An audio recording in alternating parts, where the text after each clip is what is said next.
Comment je suis passé d'un étudiant paumé qui était entre guillemets pauvre, hein. Enfin je viens pas d'une famille pauvre donc on pourrait pas dire que j'étais pauvre, hein. Je vivais pas dans un taudis, dans une cité, mais en tout cas moi personnellement, hein, j'avais aucun argent sur mon compte, hein. Mes parents me donnaient ce qu'il fallait pour juste payer ma bouffe et vivre pendant mes études, hein, juste les charges courantes, mais j'avais absolument aucun argent en plus, hein, sur mes comptes en banque, j'avais à peine quelques milliers d'euros, pas plus. Donc j'étais normal pour un étudiant de 18-19 ans, mais en tout cas j'étais très très très très loin de la richesse. D'un jour arrivé à 100K, d'un jour arrivé à 1 million. Pour moi, c'était juste si j'arrivais à gagner ma vie, être libre, c'était déjà énorme. Donc comment je suis passé de ça, d'un étudiant totalement classique, à un businessman entre guillemets, en tout cas quelqu'un qui a réussi son business et qui aujourd'hui gagne donc en bénéfice.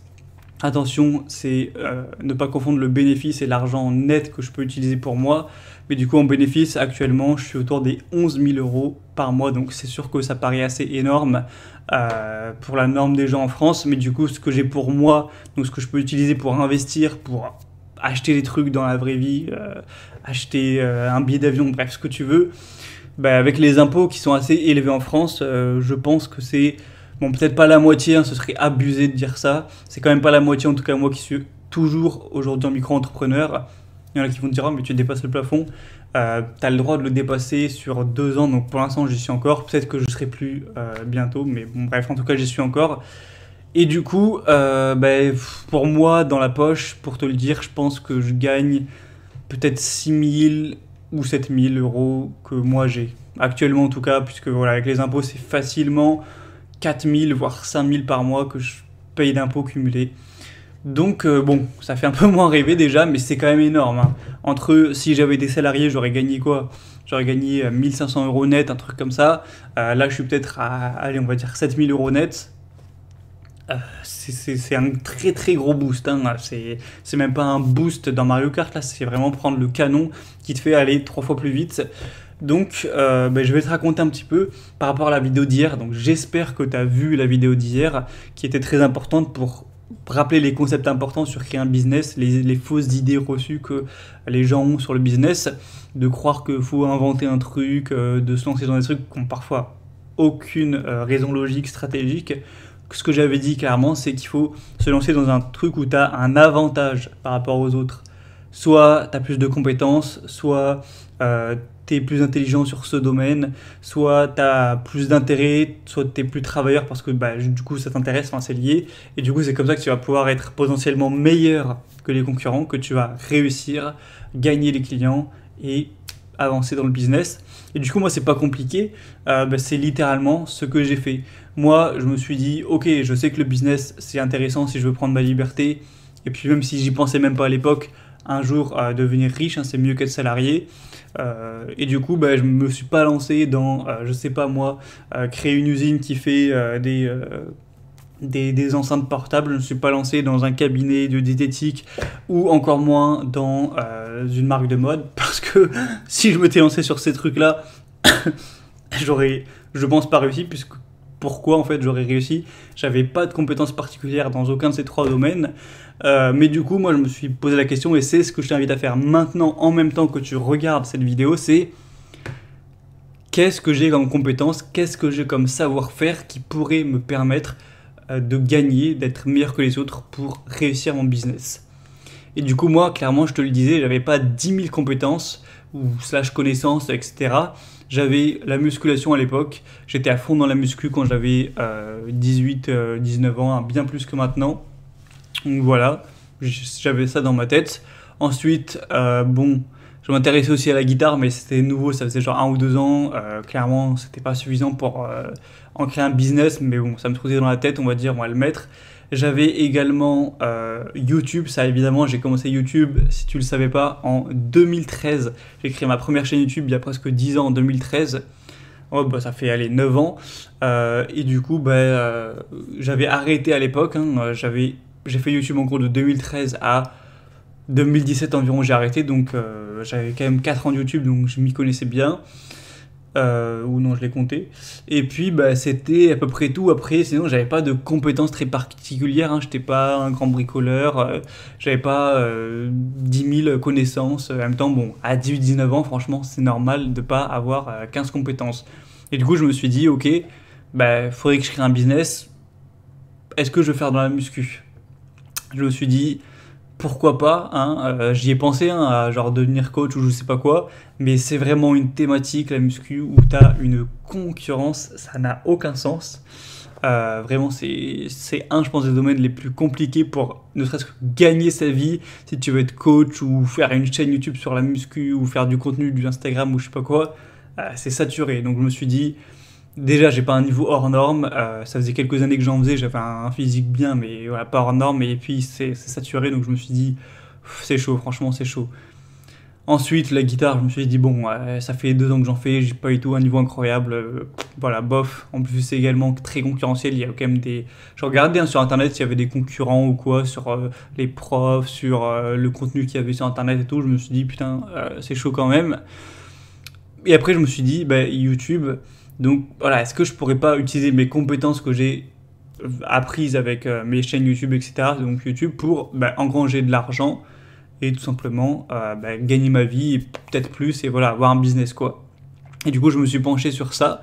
Et d'ailleurs, c'est pour ça que cette chaîne est née à la base, hein. J'étais étudiant, j'avais pas de projet spécial. Et du coup, je me suis dit, j'étais à fond depuis un an. Oula. Depuis un an, j'étais à fond sur tout ce qui était un peu développement personnel, s'améliorer soi. Je lisais plein de livres et tout, hein, je te l'avais déjà dit, je pense. C'est l'époque vraiment où je lisais les classiques, la Père riche, Père pauvre, Les secrets d'un esprit millionnaire, mais plein de livres de juste dev perso aussi, qui parlaient de bonheur, qui parlaient de les 7 habitudes de ceux qui réussissent. Enfin, vraiment, je lisais un livre par semaine sur tous ces grands classiques, influence et manipulation, etc. Et je me suis dit, c'est hyper intéressant tout ce que j'apprends. Pourquoi pas faire une chaîne YouTube orientée dev perso où je vais raconter ce genre de choses par rapport à mes expériences, avec ma façon d'expliquer pour essayer de capter une audience comme moi qui veut apprendre, s'améliorer, comprendre un petit peu, construire sa philosophie par rapport au bonheur, etc. Et c'est exactement ce que j'ai fait. Quand j'avais 19 ans, la chaîne, elle parlait pas de bourse ou de finance ou d'argent. En tout cas, pas spécialement. Elle parlait surtout de bonheur, philosophie. Je pense pas qu'il y en a beaucoup aujourd'hui qui m'écoutent qui se rappellent de ça. Donc cette chaîne YouTube hein, en 2018, mais c'était clairement ça. Et du coup, bah, c'était mon premier projet, j'en ai lancé d'autres, hein. J'avais essayé de créer un site slash une chaîne YouTube qui parlait d'histoire de fantômes, va pas demander, me demander pourquoi. Je me suis dit, vas-y, ça pourrait marcher, ça pourrait faire des vues. C'était n'importe quoi le truc. En vrai, ça m'a fait marrer à faire, ça m'a appris des choses, mais j'avais pas fait d'argent. J'ai lancé plein d'autres trucs par rapport à l'affiliation Amazon, etc. Donc, c'est pas venu comme ça en mode, allez hop, je lance un business, ça marche. J'ai lancé d'autres trucs. Et également, j'avais lancé à un moment des comptes Instagram automatisés. J'ai lancé plusieurs chaînes YouTube sur l'affiliation Amazon qui n'ont pas marché. Et bah, finalement, voilà, tâtonné au bout de 4, 5, 6 projets, j'ai lancé un concept qui, lui, a fini par faire un petit peu d'argent. Du coup, quand j'ai vu que ça faisait un petit peu d'argent, je me suis dit, il y a un potentiel. Donc, je me suis focus dessus, pas à 100% puisque j'ai pas arrêté le contenu sur cette chaîne, mais en tout cas, la majorité de mon temps pour le faire augmenter. Du coup, c'est comme ça que je suis passé petit à petit, hein, c'était en 2019, donc au début j'étais content, je gagnais 200 balles, puis après je me suis focus dessus, c'est monté à 300, à 500, 1000, 2000 pendant quelques temps, ensuite ça a continué à augmenter, et puis voilà, après c'était plus lent, mais ça a fait 4000, 6000, 7000, et doucement 8000, 9000, et puis là je t'ai dit, j'arrive environ à 10 000, 11 000, donc c'est tout simplement ça. Je me suis focus sur une compétence, et en gros, toi, ton parcours, c'est normal s'il est chaotique, ou c'est normal qu'il soit à l'avenir chaotique. Tu vas au début te lancer sur une idée, tu vas te dire, tu vas faire une introspection, tu vas te dire ok, j'ai cette compétence, pourquoi pas essayer de faire un business par rapport à ça, et peut-être que ça va pas trop marcher, donc tu vas un peu pivoter vers un truc différent. Ensuite, ce truc là peut-être qu'il va pas non plus marcher, donc tu vas décrire aussi en même temps sur ton avancée un autre truc, tu vas te lancer là-dedans. Ça peut-être que ça va pas marcher, du coup tu vas essayer un truc par rapport à autre chose que tu as vu sur le parcours, et là ça va peut-être un peu marcher, et là tu vas te focus dessus, et peut-être que tu vois c'est une route qui est complètement sinueuse, qui n'a aucun sens. Comme disait Steve Jobs ou je sais pas quoi, tu relis les points une fois que le trajet est terminé. Avant c'est vraiment chaotique. Mais du coup, le seul conseil que j'ai envie de te donner dans cette vidéo claire et simple, c'est que pars d'une compétence. Et si jamais tu te dis putain mais j'ai pas de compétences, eh bien prends un intérêt que tu as par rapport à une intelligence que tu as, etc. et développe une compétence. Donc soit tu pars d'une compétence, soit tu pars d'un intérêt pour en créer une. Et troisièmement, tu crées à la fin un business. Et du coup, bah, moi, c'est vrai que j'ai bien réussi grâce à YouTube, un business sur YouTube, parce que aussi c'était mon domaine. Il y en a souvent que je vois qui me disent en commentaire oh vas-y partage tes biens sur YouTube et tout, je suis chaud, je suis chaud. En soi c'est vrai que ça peut être intéressant parce que c'est un domaine où il y a du business à faire et voilà c'est vrai que c'est un peu l'avenir puisque c'est arrivé YouTube qu'en 2005, c'est développé depuis quoi? Depuis peut-être 2015 donc il y a quand même beaucoup de monde sur YouTube mais je pense qu'il y a encore quand même pas mal de marché à prendre avant que ce soit vraiment bloqué. Peut-être que dans 10 ans là ce sera vraiment bloqué tu vois. Du coup, bah, j'y ai réfléchi et je pense que là, du coup, bah, dans les semaines qui arrivent, hein, je vais m'y mettre. Euh, je vais, même dans les jours, hein, travailler à fond pour créer une formation. Ça fait tellement longtemps qu'on me demande, etc., sur faire un business avec YouTube. Et je le précise dès maintenant, ça ne veut pas dire que toute mon audience, tous les gens qui me suivent devraient acheter cette formation, la suivre et se lancer, parce que vous avez peut-être mieux à faire.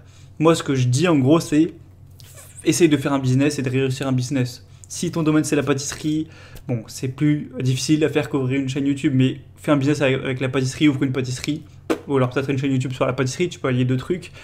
Si ton business, et voilà, je vais pas donner 10 000 exemples, donc YouTube ça peut être une idée, mais faut pas se limiter qu'à ça, faut pas se dire qu'il y a que ça, et c'est pas que moi j'ai réussi par cette voie, puisque c'était par rapport à mes compétences à l'époque, que tu dois faire ça. Mais en tout cas, pour les gens peut-être qui ont déjà une chaîne YouTube ou qui sont à l'aise avec tout ce qui est les vidéos, Internet, les réseaux sociaux, etc.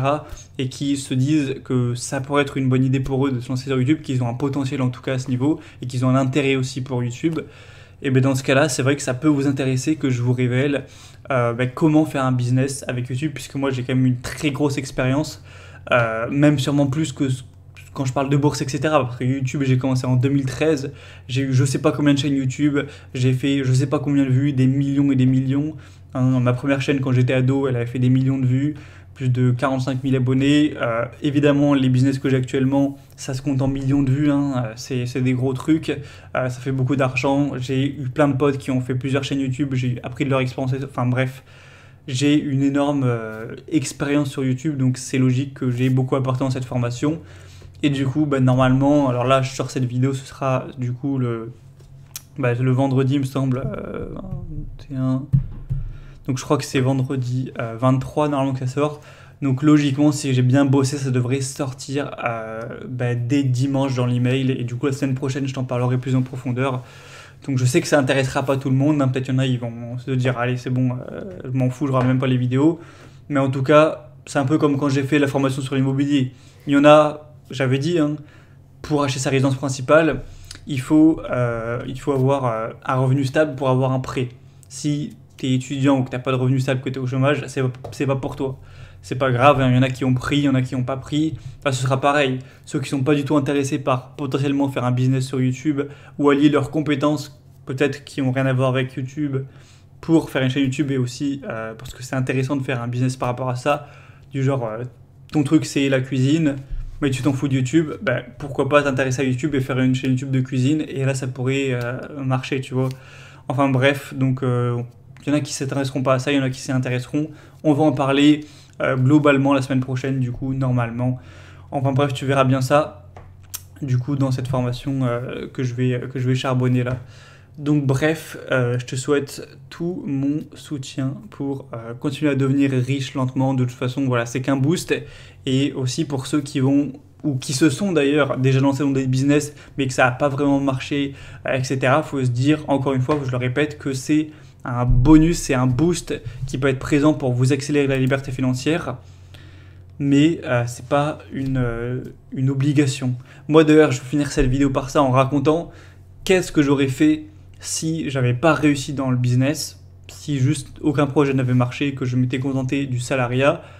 Ben franchement, je pense que j'aurais accepté de devenir riche lentement, enfin encore plus lentement. J'aurais pris, je pense, un taf peut-être pénible, mais enfin peut-être entre guillemets difficile, mais qui paye bien, Alors là, j'ai aucune idée, hein, je parle pour un rien dire un petit peu, mais j'aurais pris par exemple, tu vois, conducteur de nuit, conducteur Uber, ou un truc, tu vois, tranquille, pas trop social, peut-être un peu difficile, où genre tu te lèves tôt, ou c'est la nuit, ou je sais pas quoi, mais qui paye bien.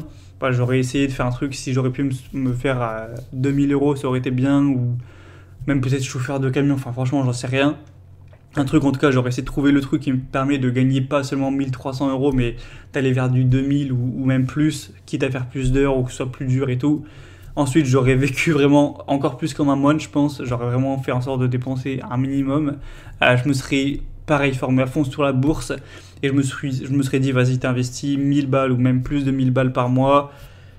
Ça fait chier, mais voilà, tu n'auras pas ta liberté financière à 28 ans, tu l'auras peut-être à 35 ans ou même peut-être plus.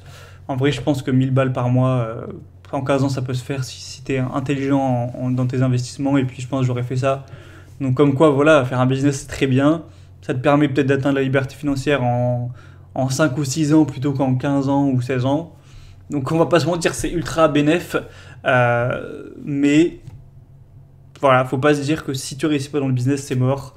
C'est qu'une accélération, même si elle est importante. Voilà, si tu as des réflexions, bien sûr, mets-les dans les commentaires. Inscris-toi à la liste email, premier lien en description. Donc, je te retrouve dimanche pour te proposer normalement cette formation si j'ai assez taffé pour qu'elle puisse sortir. Et je te dis à la semaine prochaine également pour la suite de l'émission. Et que je souhaite quand même un bon week-end pour cette fin de semaine. Et du coup, bah, c'est aussi la fin de l'été, le début de l'automne, etc. Enfin bref, à très vite.